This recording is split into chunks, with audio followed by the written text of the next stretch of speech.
نحمده ونصلي ونسلم على رسوله الكريم اما بعد۔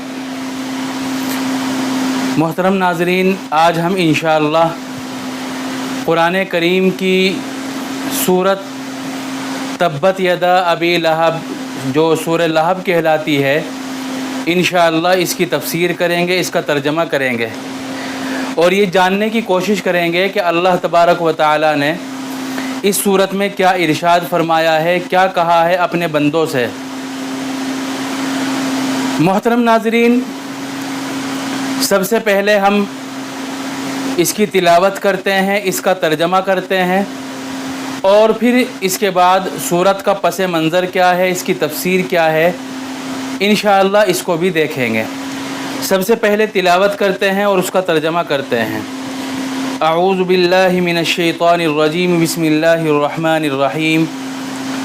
تبت یدا ابی لہب وتب، ابو لہب کے ہاتھ ٹوٹ گئے، برباد ہو گئے، وتب اور وہ خود بھی ہلاک ہو گیا۔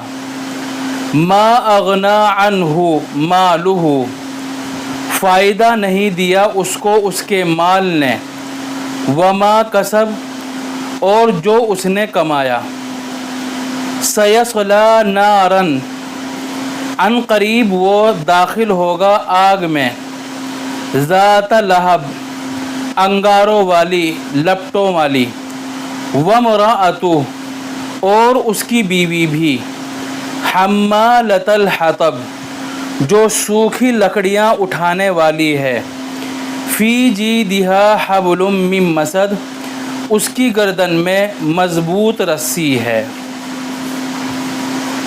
محترم ناظرین، یہ ہوا آیت کا ترجمہ اور اس کی تلاوت۔ محترم ناظرین، اس صورت میں تقریباً 5 آیتیں ہیں۔ تبت یدا ابی لہب، تبت یدا ابی لہب وتب، یہ پہلی آیت ہو گئی۔ ما اغنا عنہ مالہ وما کسب، یہ دوسری آیت ہو گئی۔ سیصلی نارن ذات لہب، یہ تیسری۔ وامرأتہ، یہ چوتھی۔ حمالۃ الحطب، یہ 5ویں۔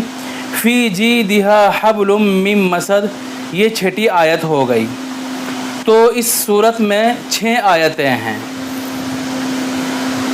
محترم ناظرین، اللہ تعالیٰ نے اس صورت میں حضور اکرم صلی اللہ علیہ وسلم کے جو چچا تھے ابو لہب، اس کے بارے میں بتلایا ہے اور اس کا پس منظر یہ ہوا ہے کہ جب نبی کریم صلی اللہ علیہ وسلم کو نبوت ملی اور تبلیغ کا حکم دیا گیا تو اللہ نے اپنے نبی پر یہ آیت نازل فرمائی، وَأَنذِرْ عَشِيرَتَكَ الْأَقْرَبِينَ۔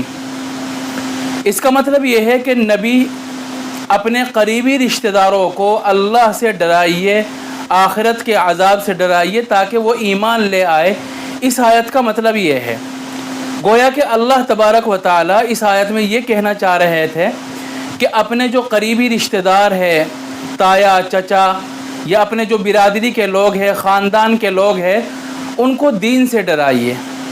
اب اللہ کے نبی صلی اللہ علیہ وسلم نے اس آیت پر عمل کرتے ہوئے یہ کیا کہ کوہ صفا پر چڑھے اوپر اور اپنی جو برادری تھی، قبیلے تھے، ان کو آواز لگائی، یا صباحا، یا بنی عبد مناف، یا بنی عبد المطلب، برادریوں کو پکارا۔ اب لوگ اکٹھے ہو گئے حضور کی آواز سن کر، کیونکہ حضور کوہ صفا پر کھڑے ہوئے تھے۔ کوہ صفا پر کھڑے ہو کر اللہ کے نبی صلی اللہ علیہ وسلم نے اپنی برادری کے لوگوں کو اور مکے والوں کو بلایا، کیونکہ مکہ اس طرح بنا ہوا تھا کہ مکہ شہر، اس کے چاروں طرف پہاڑی تھی اور پہاڑیوں کے درمیان میں مکہ شہر بسا ہوا تھا، اور عربوں کا دستور تھا کہ اگر جنگ کے لیے اکٹھا کرنا ہو، جنگ کے لیے لوگوں کو دعوت دینا ہو یا کسی خطرے سے ان کو آگاہ کرنا ہو تو پہاڑی پر کھڑے ہو کر وہ سب لوگوں کو آواز دے کر ان کو چوکنا کرتا، خطرے سے آگاہ کرتا۔ اب لوگوں نے سمجھا کہ شاید کوئی جنگ ہونے والی ہے، کوئی خطرہ آ رہا ہے، تو جو ہمیں پہاڑ سے آواز دی جا رہی ہے، تو یہ قبیلے والے اور حضور کی برادری والے نکل آئے اور پوچھا کہ بھئی آپ کیا کہنا چاہتے ہیں؟ تو اللہ کے نبی صلی اللہ علیہ وسلم نے فرمایا کہ دیکھو، اگر میں یہ کہوں کہ دیکھو اس پہاڑ کے پیچھے دشمن آ گئے ہیں، اب وہ تم پر حملہ کرنے والے ہیں، تو کیا تم میری بات پر یقین کرو گے یا نہیں؟ تو سب نے یہ کہا کہ ہاں یقین کریں گے۔ اور یہ اس لیے کہا لوگوں نے کیونکہ انہوں نے اپنی زندگی میں تجربہ کر لیا تھا کہ اللہ کے نبی صلی اللہ علیہ وسلم نے کبھی جھوٹ نہیں بولا۔ ہم نے کبھی اپنی زندگی سے اللہ کے نبی کی زبان سے جھوٹ نہیں سنا، اسی لیے تو مکے والوں نے آپ کا نام الصادق، الامین، الصدوق، اس طرح کے الفاظ، اس طرح کے نام حضور کو دیے گئے تھے کہ بھئی ہمیشہ سچ بولتا ہے۔ تو لوگوں نے کہا کہ ہاں اگر آپ کہیں گے تو ہم مان لیں گے۔ تو حضور نے فرمایا کہ دیکھو، میں آخرت کے عذاب سے، ایک ایسے عذاب سے جو مرنے کے بعد پیش آنے والا ہے، اس سے آپ کو ڈرا رہا ہوں۔ جس طرح تم مجھے سچا مانتے ہو اور میری بات پر یقین کرتے ہو، تو اس آخرت کے سلسلے میں جو میں تمہیں ڈرا رہا ہوں، آخرت کے عذاب سے تمہیں آگاہ کر رہا ہوں، تو اس سلسلے میں بھی میری بات مانو، میری بات کی تصدیق کرو۔ تو لوگ یہ سننا تھا کہ غصے میں آ گئے اور ادھر ادھر چلے گئے۔ اس موقع پر اللہ کے نبی صلی اللہ علیہ وسلم، جو ان کے چچا تھے ابو لہب، اس نے کہا تبا لک یا محمد لہذا جمعتنا، تیرے لیے بربادی اور ہلاکت ہو اے محمد، کیا تو نے اس کام کے لیے ہمیں اکٹھا کیا تھا، جمع کیا تھا؟ اور یہ کہہ کر ابو لہب وہاں سے چلا گیا۔ صحابہ اکرام کو جو حضور کے ماننے والے تھے، کیونکہ اس وقت تو تعداد بہت کم تھی، لیکن ان کو پھر بھی غصہ آیا اور صحابہ کرام دل ہی دل میں سوچنے لگے کہ کاش اللہ کے نبی اپنے چچا کے لیے بد دعا کر دے۔ لیکن حضور نے تو بد دعا نہیں کی، اللہ کی طرف سے خود اللہ کے نبی صلی اللہ علیہ وسلم کا جواب آیا۔ اللہ تعالیٰ نے ابو لہب کی اس بات کی وجہ سے جو اس نے حضور کو گالی کے طور پر استعمال کی تھی، اللہ نے حضور کی طرفداری کرتے ہوئے یہ صورت نازل فرمائی، تبت یدا ابی لہب وتب، کیونکہ اس نے حضور کو بد دعا، اس نے حضور کو گالی دی تھی نا کہ تو برباد ہو، ہلاک ہو جائے، اس کام کے لیے ہمیں اکٹھا کیا، اس کام کے لیے تو نے ہمیں بلایا ہے۔ تو اللہ تعالیٰ نے اس صورت میں فرمایا کہ محمد کا تو کوئی نقصان نہیں ہے، بربادی تو تیری ہے، ان قریب تو ہلاک ہونے والا ہے۔ چنانچہ اس صورت میں اس بات کا ہی ذکر ہے کہ ابو لہب کا انجام کیا ہوگا، آخرت میں کیا اس کا نتیجہ نکلے گا، اس کو کون سا عذاب دیا جائے گا، اور ساتھ ساتھ اس صورت میں ابو لہب کی جو بیوی تھی ام جمیل، جس کی کنیت تھی، ابو سفیان کی بہن تھی، تو اس کے بارے میں بتلایا گیا کہ اس کا ٹھکانہ بھی جہنم ہے۔ کیوں؟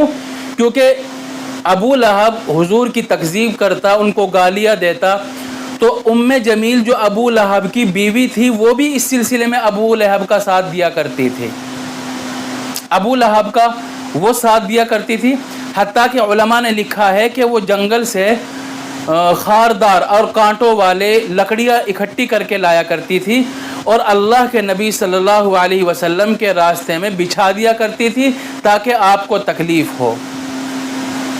تو حضور کی طرفداری کرنے کے لیے اور حضور کی حمایت کرنے کے لیے اللہ نے یہ صورت نازل فرمائی، اور اس صورت میں فرمایا کہ ابو لہب کی بھی بربادی ہے اور اس کی بیوی کی بھی بربادی ہے۔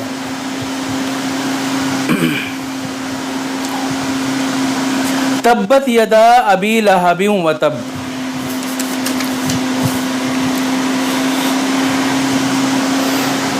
تبت یدا ابی لہب وتب، تبت کے معنی آتے ہیں ہلاک ہونا، برباد ہونا۔ ابو لہب کے دونوں ہاتھ ٹوٹ گئے، وتب، اور ابو لہب بھی ٹوٹ گیا، ہلاک ہو گیا۔ اس میں اللہ تعالیٰ کی طرف سے بد دعا ہے، بربادی کا اعلان ہے ابو لہب کے لیے۔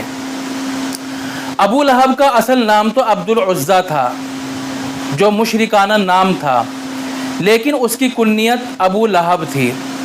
لہب کے معنی عربی زبان میں چنگاری کے آتے ہیں. چنگاری کی جو آگ میں لپٹیں ہوتی ہے، چنگاریاں ہوتی ہے، اس کے آتے ہیں. چونکہ اس کا چہرہ لال تھا، خوبصورت تھا آگ کی طرح، اس لیے اس کو ابو لہب کہا جاتا تھا. اصل نام تو اس کا عبد العزیٰ تھا، لیکن مشہور جو تھا وہ لوگوں میں ابو لہب کے نام سے مشہور تھا. تو اللہ تعالیٰ نے فرمایا کہ ابو لہب کے دونوں ہاتھ ٹوٹ گئے اور وہ خود ہلاک ہو گیا. یہ اس کی بربادی کا اعلان ہے. چنانچہ اس کا انجام دنیا میں بھی عبرتناک ہوا اور آخرت میں بھی اس کا انجام عبرتناک ہوگا. چنانچہ غزوہ بدر کے تقریباً 7 روز بعد اس کو ایک بیماری لگ گئی، جس سے اس کا بدن گل گیا، سڑ گیا، خراب ہو گیا. اور اس کے گھر والوں نے اس بات کی ڈر سے کہ کہیں اس کی بیماری ہمیں نہ لگ جائے، ہم نہ خود اس میں ملوث ہو جائے، اس خوف کی وجہ سے اور ڈر کی وجہ سے اس کے گھر والوں نے اس کو الگ تھلگ ڈال دیا.